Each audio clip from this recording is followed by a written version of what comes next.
Every story has a turning point, a moment when everything changes. The turning point. I opened the door a second later than I should have, just long enough to make him knock twice. Tom stood there with 2 plates in his hands, smiling like it was Sunday brunch. "Grilled cheese and soup," he said. "Figured you could use something warm." My heart was still pounding from what I'd seen on that tape, but I smiled back like nothing had happened. "Thanks. That's sweet," I said, stepping aside to let him in. We sat at the small table in the breakfast nook. He talked about his morning calls, something about a delayed shipment and a client who couldn't make up their mind. I nodded, murmured the right responses, even laughed once, but my thoughts were racing. Was this normal? Was this what monsters looked like over lunch? "By the way," he said between bites, "did you find the thing in the green bin?" I hesitated. Just a fraction of a second. "Yeah, I did. It was right on top." He nodded and sipped his soup. But that was it. No follow-up. No, "Can I see it?" Or, "Thanks." Just nothing. He never asked what I brought up. I tried to act casual. "What did you need it for anyway?" Tom looked up, almost like I'd asked something too intimate. "Oh, just cleaning the air purifier. I thought the old filter was in there, but I found it in the garage after I texted. My bad." He smiled again, but my stomach twisted. The air purifier had been working fine. We hadn't touched it in months. He never needed anything from that bin. He just wanted me down there. Did he want me to find the camcorder? The photos? Or was he testing me? To see if I'd mention them? I took a slow breath, forcing my voice to stay steady. "No worries. I was already heading down to grab some batteries anyway." "Perfect timing then," he said, too quickly. Weird how that works out. We finished lunch. I cleared the plates, going through the motions, while his presence behind me made my skin prickle. I could feel him watching me. Not like a husband watches his wife, but like a researcher observes a test subject. When I turned around, he was still sitting there, arms crossed, smiling faintly. "You good?" "Yeah," I said. "Just tired. Had bad dreams last night." He stood up and stepped toward me. I tensed, but he just placed a hand gently on my arm. "Emma, I know things have felt strange lately. I've been busy, distracted. I'm sorry if that's made you feel disconnected." Disconnected? I almost laughed, almost screamed. Instead, I leaned into it. "No, I get it. We've both been juggling too much. It's nothing." He nodded slowly. "Still, if anything's bothering you, I want us to be able to talk. About anything." It was such a carefully worded sentence. He wasn't checking on me. He was probing. "I know," I said. "We're good." And then I smiled. A soft, tired smile. Just like the ones I'd practiced in the mirror since this morning. After he left the room, I went upstairs and sat at the edge of the bed. Then I remembered something. I opened the top drawer of my nightstand and pulled out a folded piece of paper. It had been sitting there for a week. I'd found it while putting away Tom's blazer last Tuesday, tucked inside the breast pocket. At the time, I thought it was just a grocery list or some work reminder. I glanced at it briefly, didn't understand a word, and stuffed it into the drawer, forgetting all about it. Now, after everything I'd uncovered, it felt like a landmine. There was no name, no context, just blocky handwriting on creased paper. 742, target exit bench shadow. 1303 paper flick/pass. No retrieval. Observer waited LCR pending. I read it over and over again. Bench shadow. That phrase tugged at something in my memory. Yesterday, coming back from the pharmacy, I'd passed that little park off Linden. A woman was sitting alone on a bench. Mid-40s. Long gray coat. Hair in a braid. There was something off about her. Not lost. Not homeless. Just still. too still, like she was planted there. I remembered the way she glanced at me, brief, but not accidental, measured, like she knew me, or was waiting for me. At the time, I dismissed it. Now, I couldn't. Paperflick/pass? Was the note describing me? Her? Had someone been watching both of us? I pulled out my phone and searched Bench Shadow LCR. Nothing useful. A few Reddit threads, one about Langley field observers, another referencing urban test sites. No names, no confirmation. But one comment caught my eye. If you see the watcher, it's already too late. I stared at the screen until it dimmed. A chill ran through me. Not fear exactly. Something deeper. A sense that I wasn't uncovering something new, but realizing I'd been part of it all along. I had the tape, the photos, the flash drive, but no plan. Tom had stopped pretending. So now, I had to start. I needed space to think. Somewhere outside the house. Somewhere I could breathe without wondering if there were cameras behind the walls or microphones tucked under the floorboards. So I told Tom I was going for a walk. He barely looked up from his laptop. Sounds good. Take your time. No suspicion, no hesitation. If anything, he seemed relieved. I walked through the neighborhood with my hood up, hands in pockets, like I had a purpose. But I didn't. Not yet. I ended up at a small cafe near the corner of Brook and Linden, the same spot where that photo of Caitlin had been taken, the one from the folder, her sipping coffee. The outdoor tables were different now. New umbrellas, new signage. But the layout was the same. I stood there for a long minute, trying to imagine the angle from which the photo had been taken. Across the street, high up, maybe from that apartment balcony. Then I saw her, the woman on the bench. Same coat, same braid, same posture. She sat still, hands folded in her lap, eyes cast slightly downward but never shut. It was like watching someone pretend to meditate, too still to be casual, too deliberate to be bored. And I swear, for a second she looked up, right at me. I turned away, trying to act like I hadn't noticed. My heart pounded, but I forced myself into the cafe, ordered a tea I wouldn't drink, and sat by the window. From there, I had a clear view of her. She didn't move, not for 10 whole minutes. I snapped a photo with my phone, then opened a private Reddit tab on my browser and searched for the 3theirwatch username again.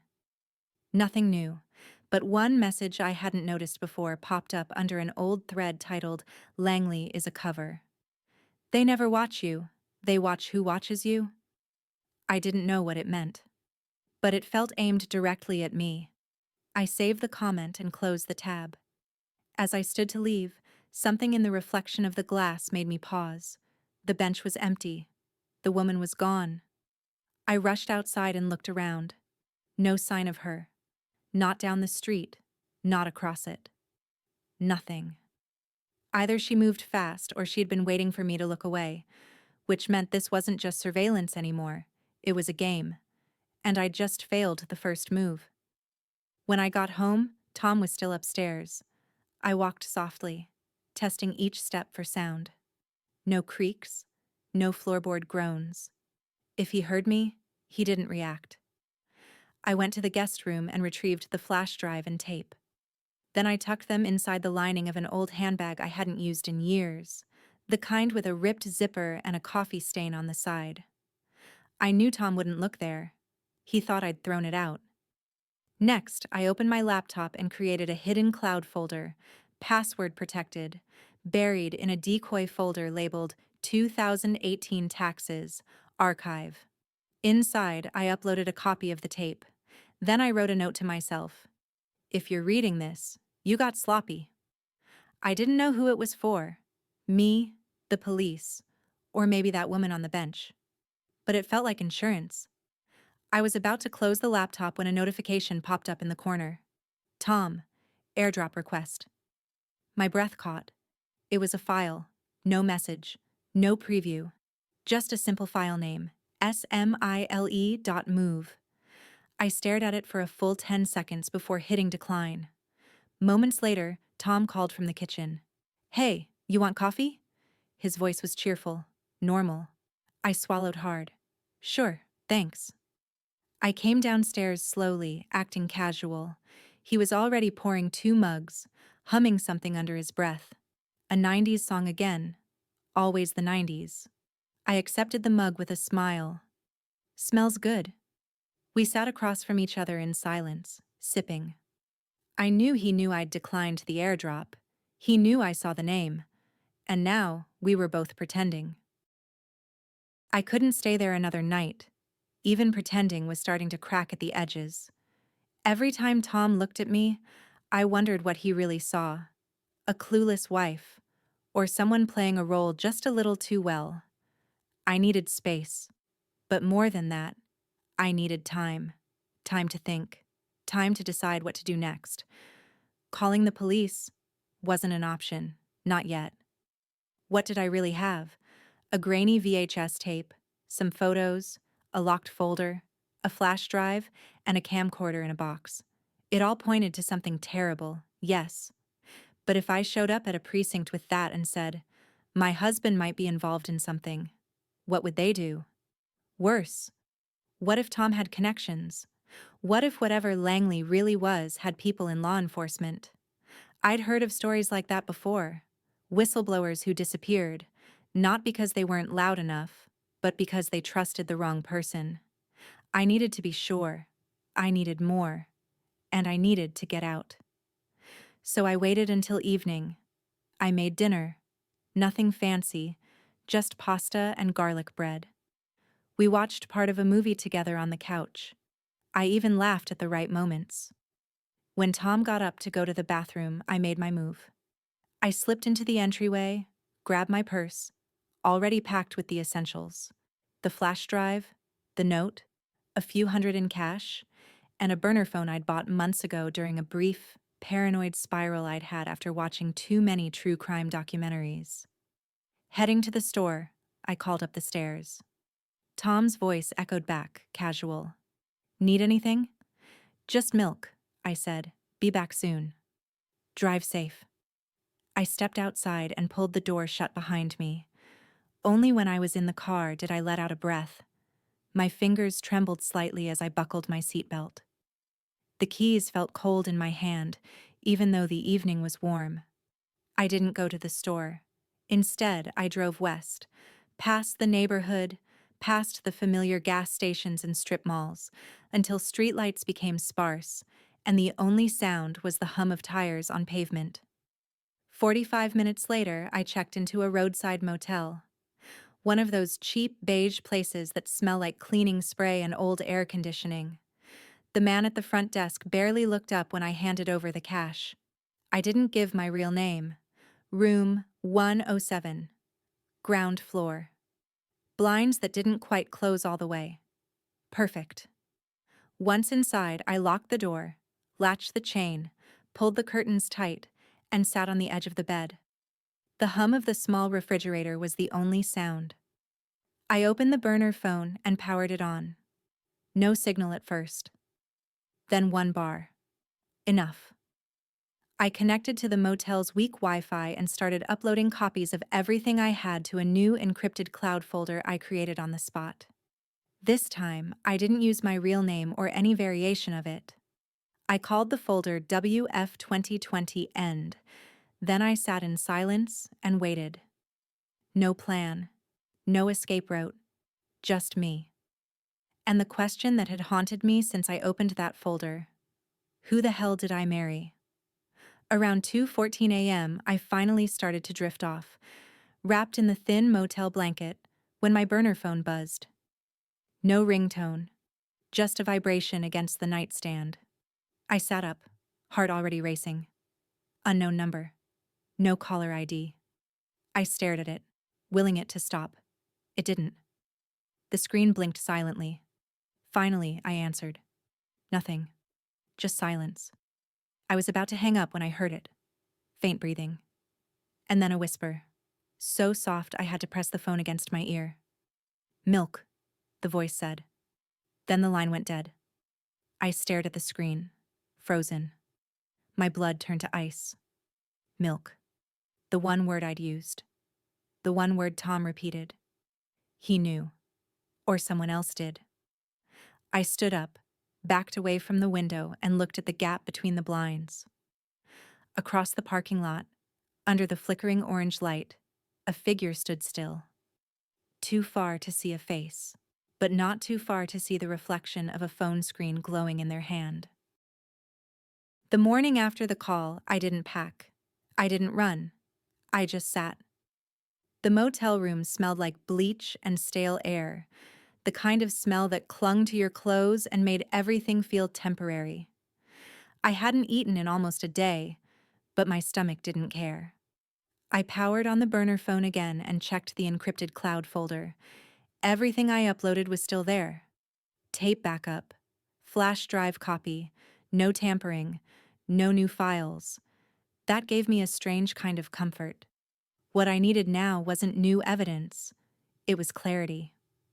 So I pulled out the flash drive again and opened it on my laptop. This time, I went through every folder slowly. No skipping.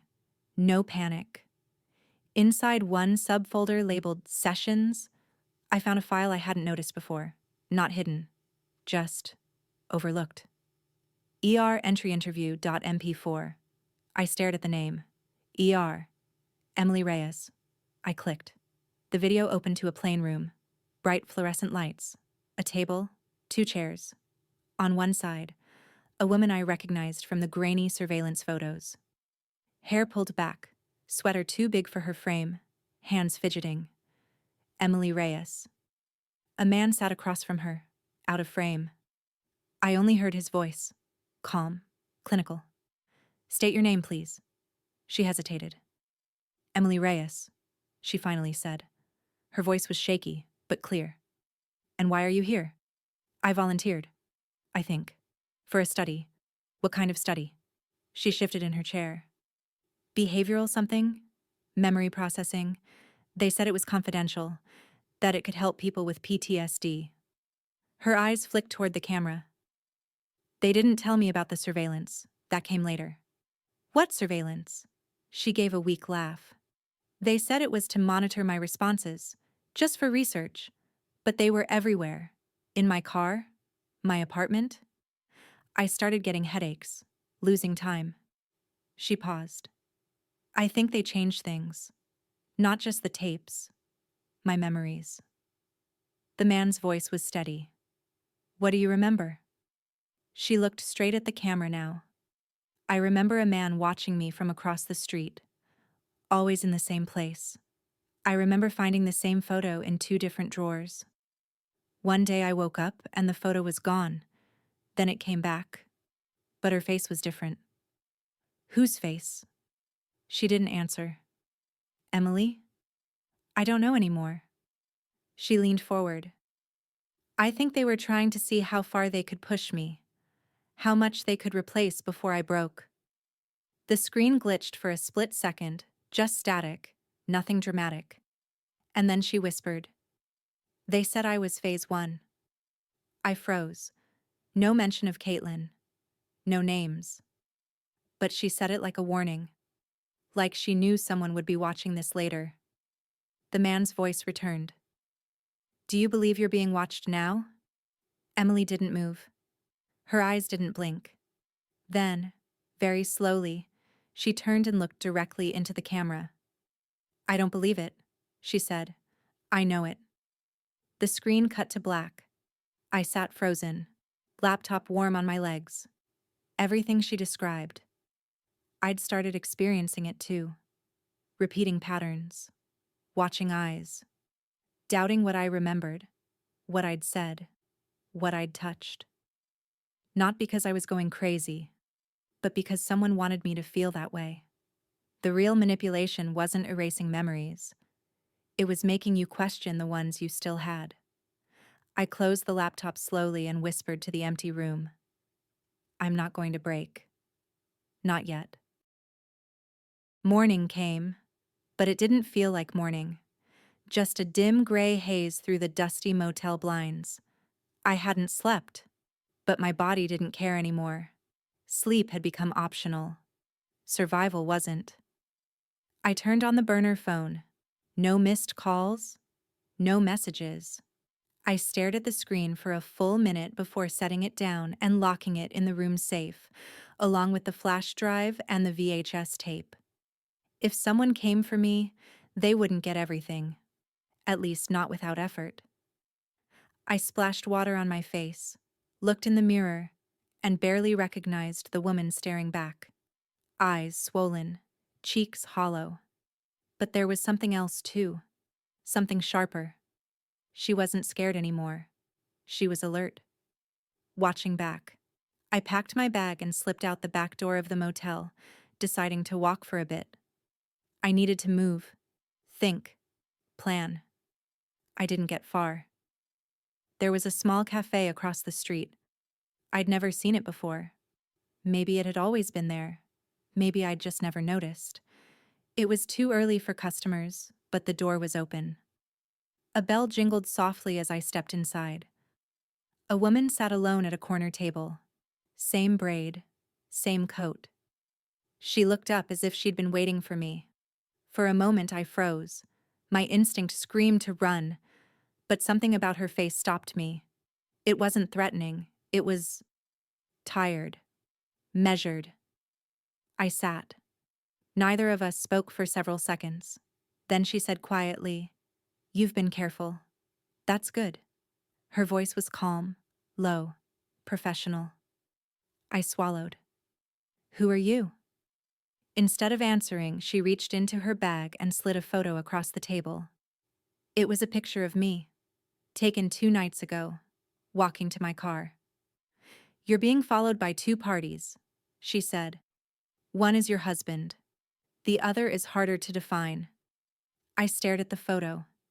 "You've been watching me too?" "I've been trying to keep you alive." I didn't respond. She continued. "Your husband is not what he appears, but you already know that. What you don't know is why." I leaned forward. "Then tell me." The woman hesitated, then said, "Tom was recruited 8 years ago, part of a private study. Behavioral monitoring, cognitive disruption, memory trialing. He passed. High control scores, emotional insulation." None of this sounded real, but it didn't sound crazy either. What does that mean? What was he doing? Testing boundaries, pushing behavior, seeing how far trust could bend before it broke. I stared at her. Was Caitlin part of that? She looked down. "Caitlin was phase 1. You are phase 2. My blood ran cold. "No," I said. "I didn't sign up for anything." She met my eyes. "You didn't need to." Then she stood up. "Don't go back to the house. Don't call anyone you've ever trusted. They might not be who they were anymore." She dropped something on the table. A small USB stick. "This has part of the internal records. Not all, but enough to show you the framework." "Why are you helping me?" I asked. She gave a sad smile. "Because I was you. Once." And then she walked out the door. I stared at the USB for a long time before picking it up. It was warm. Still warm. I didn't go back to the motel. I walked for hours, not knowing where I was going, just knowing I couldn't stop. My thoughts kept cycling. The photo on the table, the USB drive, the woman's words echoing in my head. "You're phase 2. It didn't feel real, and yet everything about it felt inevitable. Eventually, I ended up at a 24-hour diner off the highway. I ordered black coffee and sat in the farthest booth, facing the entrance. Old habit now. I plugged in the USB. There were 3 files. 2 were audio recordings. One was a text document called framework.pdf. I opened the document first. It wasn't a confession. It was a manual. Observation protocols, response conditioning, relationship modeling, sleep cycle disruption. My name wasn't in it, but the case study matched everything I'd lived through the last 6 months, right down to the timestamps. At the bottom, a note. Subject's compliance threshold exceeds projection. Recommend transition to phase 3 or asset termination. Termination? I opened the audio files. The first was a recording of a conversation. Tom's voice. Calm. Professional. She's progressing as expected. The window's closing. She'll either break or run. A pause. Then another voice. And if she doesn't do either?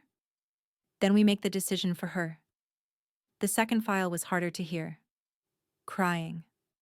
A woman, I think it was Caitlin, pleading with someone. You told me I was part of something good. You told me... Click. The file cut off.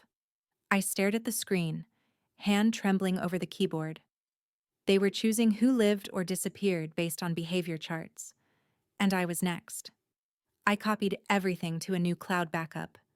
3 folders, triple encrypted, hidden across unrelated email accounts I'd created years ago.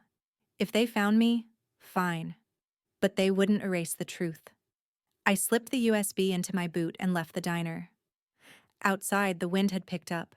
I stood by the roadside, traffic hissing past, and for the first time, I realized I wasn't running anymore. I had something they didn't expect. Time, information, and no one left to lose. I pulled out the burner phone and opened the Notes app. I typed a name, one I hadn't said out loud in over a decade. Michael Kerrigan. We went to college together. Same ethics class. He used to be the only person who questioned everything out loud. Government, surveillance, control. Back then, it seemed paranoid. Now, I remembered he'd joined the Bureau after graduation, FBI Cyber Division, Washington Field Office. I hadn't talked to him in years, but we'd followed each other on LinkedIn.